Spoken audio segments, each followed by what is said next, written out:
અમદાવાદમાં એક સાથે 4 જગ્યાઓ પર નવરાત્રીની રમઝટ બોલાવાશે. પ્રથમ પ્રોબસ ગરબા એન્ડ મંડળી 3.0 થીમ પર ગરબાનું આયોજન કરવામાં આવશે. અમદાવાદમાં 4 season event and entertainment, Rishabh jewellers, RS group તેમજ સિદ્ધિવિનાયક ઇવેન્ટ અને હોલિડે દ્વારા અમદાવાદમાં એક સાથે 4 જગ્યાઓ પર નવરાત્રી 2025નું આયોજન કરવામાં આવ્યું છે. પ્રથમ પ્રોબસ ગરબા એન્ડ મંડળી 3.0 થીમ પર ગરબાનું આયોજન, SG હાઈવે ખાતે મધરાત્રી થીમ પર ગરબાનું આયોજન, થલતેજ ખાતે નવલી રમઝટ સિઝન 2નું, SG હાઈવે સોલા ભાગવત પાસે આવેલા માંગલ્ય વાટિકા ખાતે તેમજ અમેઝિંગ ખેલૈયા થીમ પર ગરબાનું આયોજન સિંધુ ભવન ખાતે આવેલા વૃંદાવન પ્રીમિયમ લોન ખાતે આયોજન કરવામાં આવ્યું છે.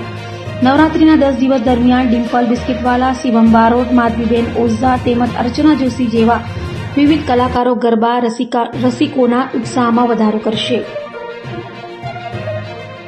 નમસ્તે મિત્રો, મારું નામ ચિરાગ મહેતા, 4 સિઝન ઇવેન્ટ્સ નો ઓનર.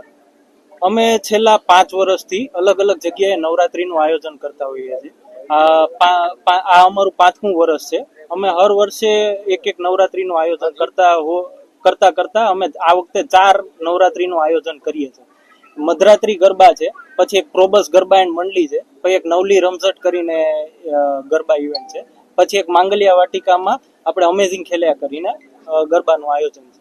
વખત થઈ રહ્યા છે. મધરાત્રી મંડળી ગરબામાં આપણે એક થીમ બેઝ આખા ગરબા કરીએ છીએ, જેમાં સવાર સુધી ગરબાનું આયોજન થાય અને દરેક અલગ અલગ માધ્યમથી લોકો જોડાય.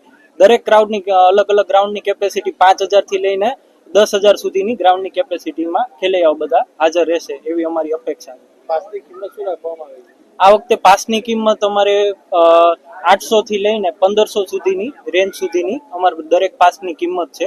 એમાં દરેક વગેરે વગેરે આર્ટિસ્ટો છે, જેમ કે ડિમ્પલ બિસ્કુટવાલા આર્ટિસ્ટ છે, પછી શિવમ બારોટ છે, માધવી ઓઝા છે, અર્ચના જોશી છે, શિવાની શાહ છે, આ વગેરે વગેરે આર્ટિસ્ટો જોડે અમે ગરબાનું આયોજન કરીએ છીએ. અને 2 કન્સેપ્ટમાં આખા ગરબાનું આયોજન થશે.